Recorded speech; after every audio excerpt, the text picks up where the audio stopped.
ব্রাহ্মণবাড়িয়ার নবীনগরে দুই শিশু সন্তানসহ স্বামী স্ত্রীর রহস্যজনক মৃত্যু হয়েছে। নিহতের স্বজনরা বলছেন, পরিবারটির প্রধান সোহাগের লেনদেন বিষয়ে খোঁজ নিলে মৃত্যুর কারণ জানা যেতে পারে। আর পুলিশ বলছে, লেনদেনের তথ্য তারা শুনেছেন। ময়নাতদন্তের পর আত্মহত্যা না হত্যা তা বোঝা যাবে। সহকর্মী জালাল উদ্দিন রুমি তথ্য ও ছবিতে প্রতিবেদন। জন্মদিনের আধ খাওয়া কেক, 4 বছরের ফাহিমা নাকি 2 বছরের তাহমিদা, কার জন্মদিন বলতে পারছে না কেউ। শিশু দুটির বাবা মাও জানাতে পারবেন না কার জন্মদিন ছিল। সোহাগ জান্নাতের 4 সদস্যের পরিবারের কেউ আর বেঁচে নেই। 4 জনের মৃতদেহ ঝুলেছিল ব্রাহ্মণবাড়িয়ার নবীনগরের বিজয়পাড়া গ্রামে তাদের ঘরে। 6 বছরের সংসারে ঘাটতি ছিল না সুখের, ছিল না কারো সাথে বিরোধ। 4 জনের এমন মৃত্যুতে হতবাক স্বজনরা একে আত্মহত্যা বলে মানতে নারাজ।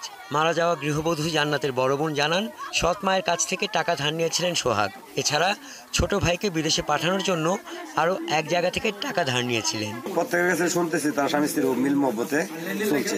জানাইলে নে কইলে বলে অত না লাখ না হতো লাখ টাকা আছে, টাকার লাগি ছাপ দিতেছে, কইলে না জানলাম হইলে কিচ্ছু তো কইছে না স্যার।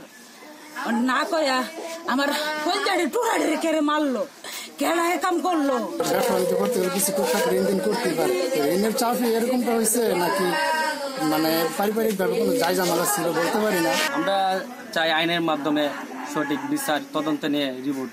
নবীনগর থানার ভারপ্রাপ্ত কর্মকর্তা জানান, ঘটনাটি হত্যা নাকি আত্মহত্যা ময়নাতদন্তের পর জানা যাবে। লেনদেন সংক্রান্ত বিষয়টিকে গুরুত্ব দিয়ে বিবেচনা করা হচ্ছে। রঙ্গমেলা নামে একটা বস্ত্রালয় অর্থাৎ কাপড়ের দোকান আছে, সেখানে দোকানদারি করতে গিয়ে বা তার সাথে প্রতিবেশীদের সাথে অথবা যেটা আপনি বললেন তার সৎমা, এই ধরনের লেনদেন সংক্রান্ত কিছু তথ্য আমরা পাচ্ছি। 4 সদস্যের পরিবারের এমন মৃত্যুর রহস্য দ্রুত উদ্ঘাটিত হবে, এমনটাই প্রত্যাশা এলাকাবাসীর।